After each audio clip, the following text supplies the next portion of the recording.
joyeux d'annoncer la parole de Dieu. Je m'appelle Keith Shoemaker, je suis un missionnaire au Burkina Faso. Je suis très content toujours d'annoncer ce que Dieu a déjà dit, ce que Dieu a déjà fait. Et si nous voulons regarder ici, j'ai une petite exhortation il y a une série de messages que j'ai prêchés dans mon église locale plusieurs années avant. Pourquoi je suis un baptiste? Parce que je suis un pasteur d'une église baptiste.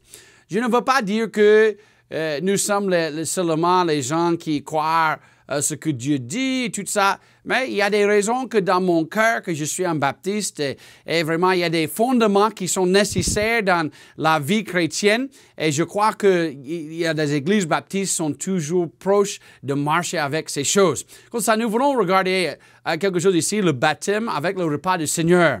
Il y a beaucoup de croyances concernant le baptême qui sont bizarres. Il y a beaucoup de croyances concernant le repas du Seigneur qui est bizarre. Et vraiment, nous voulons regarder parce que notre source de l'autorité n'est pas moi, n'est pas l'Église baptiste, n'est pas notre Église, mais c'est la parole de Dieu. La parole de Dieu est notre source de tout, notre source de l'autorité. Et c'est très clair et c'est très important. Comme ça, nous voulons regarder un passage ici, et j'espère que ce passage, ça peut nous aider à clarifier beaucoup de choses. Parce qu'il y a beaucoup de gens qui croient que le baptême, plus la croyance en Jésus-Christ, c'est ça qui peut nous sauver. Mais moi-même, je crois, ou je peux dire que la Bible enseigne plus que ce que je crois, et que le salut est par la grâce de Dieu. Nous ne devons pas ajouter quelque chose, ni prendre quelque chose. Je ne suis pas sauvé par l'Église, par un homme, par mes œuvres, ni par le baptême. Je suis sauvé 100% par la grâce de Dieu. Nous voulons regarder un passage ici en Luc chapitre 23. Ça, c'est en train de parler de lorsque Jésus est mort. Et c'est l'histoire ici que nous avons. Il a dit ici, mais Jésus disait, « Père, pardonne-leur, car ils ne savent ce qu'ils font. » Puis, se partageant ses vêtements, il les tire au sort. Vraiment, si nous regardons même ce que Jésus a dit, ça me touche lorsque nous avons lu cela. Père, pardonne-leur, car ils ne savent ce qu'ils font. Malgré que ces soldats ont abusé et maltraité Jésus-Christ, Jésus toujours, il a demandé le pardon pour eux. Et vraiment, c'est presque incroyable. Les gens qui, s'ils me traitent comme ça, c'est difficile d'aimer, c'est vrai. Mais verset 35, le peuple se tenait là et regardait, et les principaux se moquaient avec le peuple en disant, il a sauvé les autres, qu'il se sauve lui-même. S'il est le Christ, l'élu de Dieu. Si nous regardons ici, il y a les gens qui pensent, disent que, il a sauvé lui-même. Et regarde, il a sauvé les autres, mais il ne peut pas sauver lui-même. Mais en toute réalité, à ce moment, les soldats ont dit une vérité très claire. Si Jésus-Christ, à ce moment, sur la croix, il a sauvé lui-même, ça signifie que moi et toi, nous avons des grands problèmes aujourd'hui. C'était une décision qu'il a fait. Il a fait une décision de mourir pour nous afin que nous pouvons être sauvés. Jésus ne peut pas sauver sa propre vie à ce moment et nous sauver au même temps. C'était nécessaire pour Jésus-Christ pour mourir à ce moment. Mais ils ont dit, ils ont moqué, ils ont parlé. Regarde, il a guéri les gens, il a sauvé les gens, il a fait ça. Et regarde, il meurt. Mais il était en train de mourir dans la volonté de Dieu pour devenir ou être le sacrifice de Dieu. Ce n'est pas mon sacrifice, ce que j'ai fait avec mes mains. Ce n'est pas le sacrifice que vous avez fait avec vos mains. Non, c'est le sacrifice que Dieu, le Dieu du ciel, le Dieu qui a créé tout, le Dieu de l'univers, le Dieu tout-puissant qu'il a fait pour nous. Il a fait tout pour nous. Et vraiment, je suis très joyeux de cela. Et si nous pouvons regarder verset 36. Les soldats aussi, en s'approchant pour lui présenter du vinaigre, se moquaient de lui et disant, si tu es le roi des Juifs, sauve-toi toi-même. Encore, ils sont en train de dire, si tu es vraiment le roi, si tu es vraiment celui qui est puissant, sauve-toi toi-même. Verset 38. Et il y avait cette inscription au-dessus de sa tête en grec, en latin et en hébreu. Celui-ci est le roi des Juifs. L'un des malfaiteurs qui était pendu l'outrageait aussi en disant, si tu es le Christ, sauve-toi, toi-même et nous aussi. Lui, il a voulu sortir sa mort. Il a dit que, il est en train de moquer avec les autres, joindre avec eux. Dit que si tu es vraiment le sauveur du monde, il faut sauver toi-même et moi-même aussi. Lui, il n'a pas vu, hein? Il n'a pas réalisé. Il n'était pas prêt pour une vraie confession. Il n'était pas prêt pour tourner à Dieu. Son cœur était toujours mal. Mais il y a un autre qui était à l'autre côté de Jésus et nous voulons regarder de lui. Mais l'autre, regarde ça, l'autre côté, le reprenant, lui dit, « Ne crains-tu donc point Dieu, car tu es condamné au même supplice? Et pour nous, c'est avec justice, car nous souffrons ce que nos œuvres méritent. Mais celui-ci n'a fait aucun mal. » Si nous regardons ici avec ce que lui a dit, l'autre a parlé mal. Sauve-toi, toi-même et moi aussi. Mais cet homme a dit, nous avons mérité ce que nous avons fait. Nous ne savons pas, est-ce qu'il a volé? Est-ce qu'il a tué quelqu'un? Nous ne savons pas ce qu'il a fait. Mais il a réalisé quelque chose. Il a réalisé celui qui est à côté de lui, celui qui est au milieu de ces deux hommes. Hein? Il a réalisé qu'il n'est pas un menteur. Il n'est pas un voleur, il n'est pas un mauvais homme. Non, mais il était le sauveur du monde. Et il a dit que je mérite ce qui passe. Et aujourd'hui, moi et toi, nous avons aussi mérité la mort. La mort physique, c'est vrai, mais la mort éternelle, c'est la mort spirituelle pour l'éternité. Nous avons mérité cela. Romains chapitre 6, verset 23 a dit, « Car le salaire du péché, c'est la mort. » Nous avons mérité cela. Et cet homme ici, à ce moment, il a réalisé ça. Il a dit que c'est avec justice. Je gagne ce que je mérite. Il a fait le mal. Il a mérité la mort. Et je suis très content. Je suis très joyeux parce que à ce moment, je suis en train de penser à ce que Jésus a fait pour moi. Je sais que ce que j'ai mérité, je n'ai jamais mérité aller dans le ciel pour vivre avec Dieu pour l'éternité. Je n'ai jamais mérité cela. Mais Dieu, nous pouvons voir dans un peu de temps ce qu'il a fait pour nous et c'est vraiment bon. Verset 42. Et il disait à Jésus, Seigneur, souviens-toi de moi quand tu seras entré dans ton règne. Qu'est-ce que lui il est en train de faire? Il a regardé à Jésus, il n'a pas dit, sauve-toi toi-même et moi. Non, non, non. Il est en train de dire, Seigneur.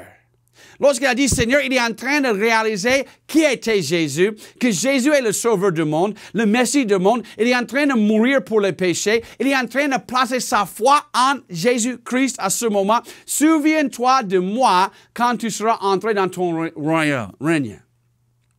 Et Jésus lui dit, je te le dis en vérité, tu seras aujourd'hui avec moi dans le paradis. Voilà, malgré les péchés, malgré ce que cet homme a fait, Jésus-Christ a dit que tu seras avec moi. Tu seras à côté de moi. Et vraiment, ça, c'est une grande chose. Parce que ça signifie simplement que cet homme était sauvé. Est-ce que cet homme était sauvé parce qu'il est allé à l'église? Il est attaché à la croix. Est-ce qu'il peut descendre et aller à l'église? Ce n'est pas possible. Est-ce que cet homme peut aller et faire des bonnes œuvres? Les églises et les gens qui croient de faire les biens et vous pouvez aller au ciel? Non, ce n'est pas possible. Cet homme a réalisé que ce n'est pas ce que lui il peut faire pour aller au ciel, mais il a réalisé celui qui est en train de mourir à côté de lui, il est en train de mourir pour toute l'humanité. Il a mis sa confiance en lui. Il a dit, souviens de moi, souviens de moi. Ça veut dire qu'il a dit en train de dire que je place ma confiance en toi. Je sais que c'est toi qui peux me sauver. Il a su qu'il mérite de mourir physiquement. Mais il sait aussi, il était certain que celui qui est à côté de lui peut le sauver. Et Jésus l'a sauvé. Aujourd'hui, il est dans le ciel. Malgré qu'il a fait le mal, malgré qu'il a fait le péché, malgré peut-être qu'il a tué quelqu'un, il a volé, malgré qu'il a fait le mal, il est dans le ciel aujourd'hui. Pourquoi? Parce qu'il a mis sa confiance en Jésus-Christ. Mais j'ai pris tout ça pour parler de quoi? J'ai pris un bon moment de parler de ça parce qu'il y a des gens qui veulent toujours ajouter le baptême au salut. Mais cet homme, comment il peut être baptisé? Il ne peut pas. Ce n'est pas possible. Quelle œuvre qu'il peut faire? Il ne peut pas faire. Ça, nous voyons que le baptême ne sauve pas. Le baptême est très important. C'est très important. Mais les gens abusent ça. Quel est le baptême? Le baptême, c'est simplement que ce que je suis en train de prononcer, annoncer aux autres ce que Jésus a déjà fait dans ma vie. Je suis en train d'annoncer aux gens que je suis déjà avec Jésus-Christ.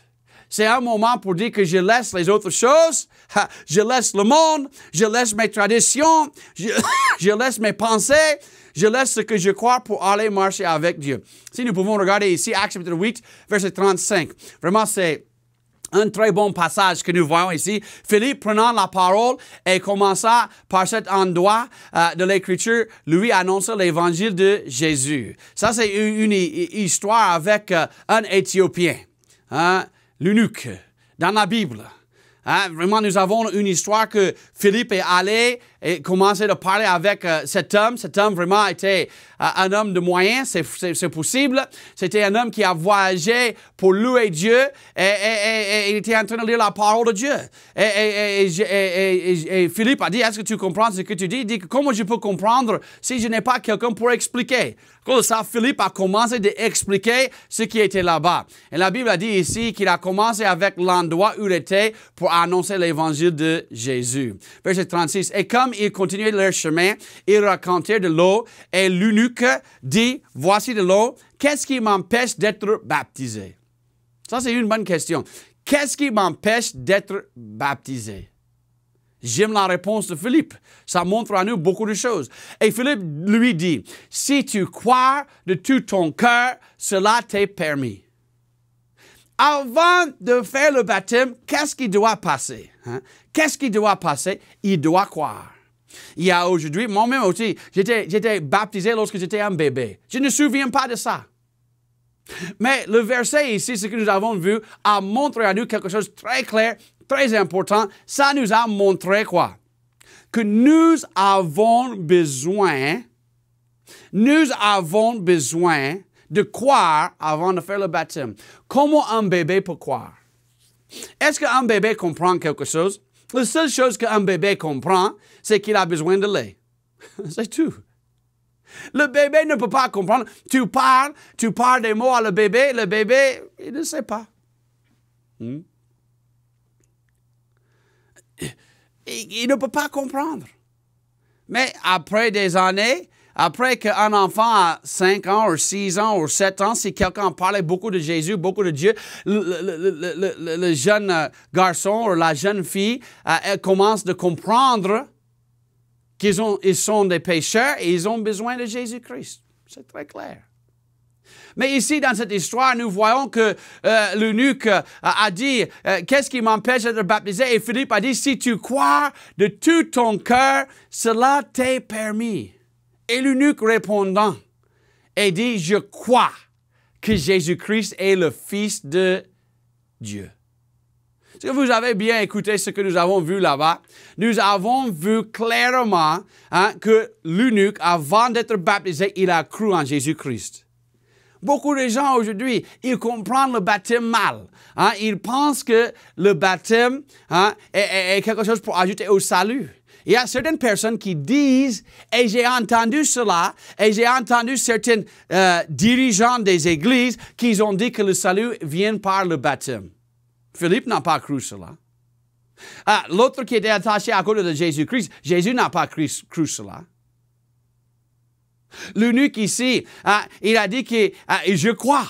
À cause de ça, il était permis d'être baptisé. Même il y a un passage que l'apôtre Paul a dit, je suis très content à un chrétien à cause des problèmes qui étaient là-bas. Il a dit, je suis joyeux que je n'ai pas fait beaucoup de baptêmes parmi vous. Parce que pour eux-mêmes, ils ont commencé à dire que c'est Pierre qui m'a baptisé, c'est Jésus qui m'a baptisé, c'est Paul qui m'a baptisé, c'est un autre grand homme qui m'a baptisé. Et ils étaient en train de prendre ça. Qu'est-ce qui est important? C'est celui qui a fait le baptême ou c'est l'acte de faire le baptême? Le baptême, c'est quoi? Je suis en train d'annoncer que j'ai déjà accepté Jésus-Christ comme mon sauveur. Le baptême ne sauve pas. Le salut est par la grâce, simplement, c'est tout. Il y a des autres églises qui veulent ajouter. Et vraiment, c'est un problème. Ça, c'est pourquoi, j'ai dit lorsque j'ai commencé, ça, c'est pourquoi je suis dans l'église baptiste. C'est avec les croyances au niveau des baptêmes. Les gens disent, mais est-ce que le baptême est très important comme cela? Et je ne sais pas si vous sachiez cela. Mais dans le passé, il y a des gens, il y a des baptistes qu'ils ont tués. Hein? Ils ont tué certaines personnes parce qu'ils ont fait rebaptiser les gens. Le nom baptiste en toute réalité est venu pourquoi? Le nom baptiste était ajouté aux églises. Ils ont appelé eux les anabaptistes, celui qui fait le baptême pour une seconde fois. Et vraiment, les gens ont pensé que ça c'est bizarre. Pourquoi vous voulez faire le baptême une seconde fois? Parce que le premier baptême, comme dans ma vie, j'étais baptisé en tant que bébé. Mais ça, ce n'est pas le vrai baptême. Le vrai baptême vient après que j'ai accepté Jésus-Christ comme mon sauveur. Si j'étais mort, après accepter Jésus-Christ, avant mon baptême, il n'y a pas de problème. Comme celui qui était attaché de Jésus à côté de la croix, je serai dans le ciel. Parce que ce n'est pas le baptême qui sauve. Le baptême est très important. Ça montre aux gens que je suis avec Dieu, je suis avec Jésus, et je veux joindre mon église locale, et je veux marcher avec eux. Ça, c'est bien. Ça, c'est clair et ça, c'est très important. Au de ça, nous sommes en train de voir ce qui est très bon avec ce passage et ce que nous avons besoin de faire. Nous voulons regarder le repas du Seigneur un peu ici. Actuellement, il y a Actes 8, verset 39. Mais quand il fut ressorti de l'eau, l'Esprit du Seigneur enleva Philippe et l'eunuque ne le vit plus, car il continuait son chemin plein de joie. Moi-même, je veux dire aussi, de faire baptême par aspersion, ça, c'est pas la volonté de Dieu. Si nous regardons ici, ils sont quoi? Ils sont descendus dans l'eau, et il a dit ici, il fut ressortir. Le baptême est toujours, ça montre la mort, l'ensevelissement et la résurrection de Jésus-Christ. Est-ce qu'aujourd'hui, dans quel pays, qu'il met le corps de quelqu'un, il prend un peu de terre et jette un peu de terre sur l'homme et laisse comme ça? Non, ils creusons, ils plaçons dans la terre. C'est comme ça que nous faisons ça. Et c'est très clair. Si nous pouvons regarder Colossiens 2, verset 13. Et quand vous étiez morts dans vos péchés et dans votre incirconcision charnelle, il vous a vivifié avec lui, vous ayant pardonné toutes vos fautes. Verset 13. Il a effacé ce qui était contre nous, l'oblation des ordonnances qui s'est levée contre nous, et il l'a entièrement annulé en attachant à la croix. Vraiment, il y a des gens, il y a des églises qui enseignent pour avoir le salut, il faut faire le repas du Seigneur. Je ne suis pas en train de minimiser l'importance du baptême. J'espère que vous n'avez pas compris cela. Le baptême est très important. Moi-même, je crois, pour le nouveau croyant, la prochaine grande étape qui est très importante pour lui, c'est le baptême. Ça montre beaucoup de choses, c'est très important. Et le repas du Seigneur, ça a sa place et c'est très important. Mais il y a des églises qui enseignent que lorsque vous êtes en train de prendre le repas du Seigneur, vous êtes en train de boire le sang de Jésus-Christ et vous êtes en train de manger sa chair. En toute réalité, la Bible est très claire que nous faisons ça en mémoire de lui. Ça ne devient pas actuellement le sang, ou ça ne devient pas actuellement la chair de Jésus-Christ. Ça, c'est un exemple. Ça, c'est pour mémoire, pour souvenir de la souffrance qu'il a fait. Les gens ont mal fait avec ces choses. Mais si nous regardons aujourd'hui, peut-être dans l'Église catholique un peu, nous voyons que le mot messe signifie quoi? Ça signifie sacrifice. Chaque semaine, ou chaque fois qu'il fait le messe, il veut sacrifier Jésus-Christ encore. Mais si nous regardons le passage ici en hébreu,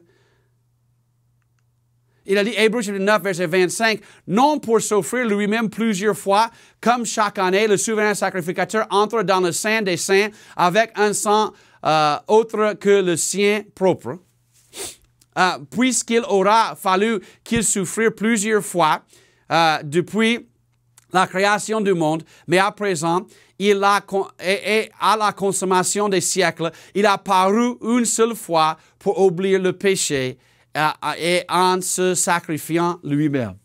Si vous avez bien regardé, je pense que c'est le chapitre 7, verset chapitre 8, 9, 10, comme ça.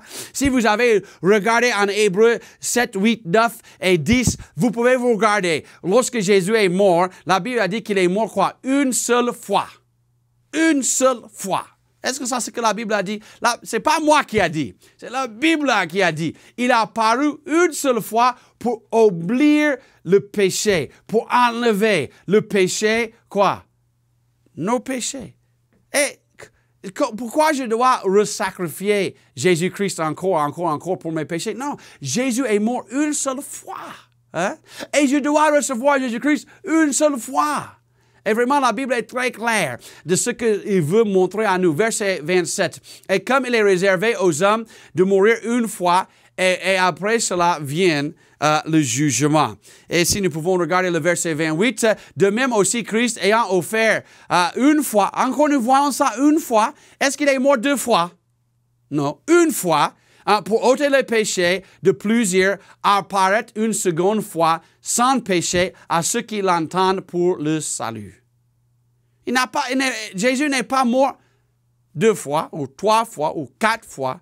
Mais les églises qui veulent faire le repas du Seigneur et disent que ça devient encore le sang de Jésus-Christ, ça devient encore le chair de Jésus-Christ, ils sont en train de sacrifier Jésus encore. Pourquoi? Il est déjà mort. Une fois, hein? Ce que Jésus a fait sur la croix, une fois, a suffi pour toujours. Verset 29. 1 Corinthiens 13, chapitre 11, verset 23. Car pour moi, j'ai reçu du Seigneur ce que je vous ai aussi enseigné, c'est que le Seigneur Jésus-Christ, la nuit qu'il fut livré, prit du pain. Et ayant rendu grâce, il le rompit et dit, prenez, mangez, ceci est mon corps qui est rompu pour vous. Faites ceci en mémoire de moi. Est-ce que vous avez regardé ça? Jésus a voulu montrer aux disciples comment faire le repas du Seigneur. Et lorsque Jésus a fait ça avec eux, il est en train de montrer que bientôt, à ce moment, bientôt, il sera mort pour eux et sa chair sera rompue, son sang sera versé. Mais il a dit qu'il faut manger le repas du Seigneur, il faut prendre le pain sans levain, et faire ça pourquoi? Afin que ça c'est en mémoire de moi. Verset 25. De même aussi, après avoir soupé, il prit la coupe et dit, cette coupe est la nouvelle alliance en mon sang. Faites ceci en mémoire de moi, toutes les fois que vous en boirez. Encore, il a dit ça ici, faites ceci en mémoire de moi, toutes les fois que vous en... Il y a des gens qui demandent, combien de fois que nous devons faire le repas du Seigneur? Est-ce que c'est chaque semaine? Est-ce que c'est chaque jour? Est-ce que c'est chaque mois? Et la Bible a dit ici, il n'a pas donné mois, semaine, jour, année. Il a dit toutes les fois que vous. C'est-à-dire que chaque fois que vous faites cela, il y a certaines églises qui font ça chaque semaine. Certaines font ça chaque mois. Il y a quelques-uns qui font ça 2 fois par année. Mais la Bible n'a pas donné une spécification au moment que nous devons faire. Mais il dit que cette coupe est la nouvelle alliance en mon sang. Faites ceci en mémoire de moi. Nous devons faire, lorsque nous faisons le repas du Seigneur, nous sommes en train de souvenir, nous sommes en train de penser de ce que Jésus a fait pour nous. Ça nous aide de bien comprendre ce que Jésus a fait pour nous. Et vraiment, c'est très, très, très important. Dieu veut que nous regardions ça, le baptême. Ça, c'est par la grâce de Dieu. Le salut est par la grâce de Dieu. Le baptême, c'est quoi? Ce n'est pas le salut. Ce n'est pas le salut. Le baptême n'est pas le salut. Le baptême est là pour faire quoi? Pour nous aider. Pour montrer notre témoignage de ce que Jésus a déjà fait pour nous. Le baptême est par immersion. Pas aspersion, immersion après que nous avons reçu Jésus-Christ. Repas du Seigneur, ça c'est quoi? C'est un bon temps. J'aime faire cela. Nous faisons ça quelques fois par année dans notre église. Mais la Bible est très claire ici que nous faisons ça en mémoire de lui. Mémoire pourquoi? Parce que Hébreu a dit qu'il est déjà mort une seule fois. Je ne dois pas resacrifier. Le sacrifice de Jésus-Christ sur la croix était suffisant pour toujours. Et je suis très content pour cela. Ça, vraiment, aujourd'hui, je suis un baptiste pour plusieurs raisons, mais il y a 2 raisons que nous avons présentées aujourd'hui. Et peut-être vous n'êtes pas dans une église baptiste. Ça, c'est pas de problème comme cela. Mais il y a des choses qui sont essentielles pour nous pour aller au ciel. Il ne faut pas avoir la foi dans le baptême ou dans l'église ou dans un pasteur, un autre pour aller au ciel. Non, c'est Jésus-Christ seul qui peut nous sauver. Ça, c'est les choses qui sont fondamentales. Ça, c'est les choses qui sont importantes. Acceptez Jésus-Christ. Le salut ne vient pas par le baptême. Le baptême ne complète pas le salut. Le salut est par la grâce de Dieu, par la foi dans ce que Jésus-Christ a fait pour nous. Le repas du Seigneur, c'est en mémoire. C'est le pain sans levain. Et aussi, lorsque nous buvons, c'est le fruit, le jus. Le fruit de la vigne, c'est ce que nous avons. Le fruit de la vigne, ce n'est pas l'alcool, ce n'est pas le vin que nous avons. Aujourd'hui, beaucoup de gens utilisent ça. Ce n'est pas ça aussi. La Bible est très claire que le moment que le vin devienne l'alcool, que c'est en train de gâter. Est-ce que nous voulons montrer que le corps de Jésus-Christ est gâté? Non, je ne veux pas faire cela. Ça, c'est très clair. Mais ces 2 choses sont très importantes. Et nous devons continuer de marcher avec ces choses. Mais peut-être vous n'êtes pas encore sauvé ici. Jésus est mort pour vous. Il veut vous sauver. Jésus veut changer votre vie. Mais vous avez besoin de repentir. Acceptez Jésus-Christ comme votre sauveur. Et vous pouvez avoir la vie éternelle. Et vraiment, ça, c'est ce qui est très, très important. D'accepter Jésus-Christ comme votre sauveur. C'est ça qui est essentiel. Le salut est par la grâce de Dieu.